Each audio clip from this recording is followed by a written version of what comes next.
Let's talk about the difference of manufacturing versus distribution industrial real estate. Now, here in the Pacific Northwest in the Puget Sound region, we do have a lot of manufacturing, and there is a wide breadth of different types of manufacturing. We have a lot of aerospace going on.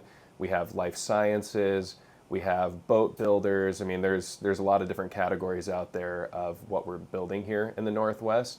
But what's a common misconception specifically about our market here is that we're actually a very heavy distribution market. We have the two ports, the Port of Seattle and the Port of Tacoma, and because of those two ports, we have a lot of goods coming in from overseas on containers.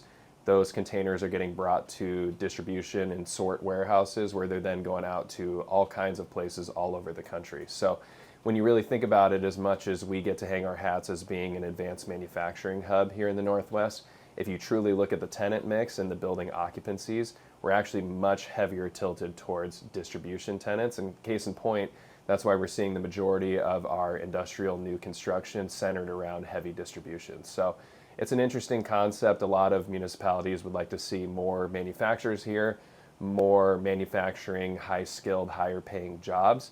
And I see that happening. I'm seeing more nearshoring. We've all been talking about that for a while, and it's happening here in the Northwest. But at the end of the day, given the two ports, I believe we're always going to be a very heavy distribution market. But if you have any thoughts on this or what's going on in your market, I'd love to hear it. Thanks for watching.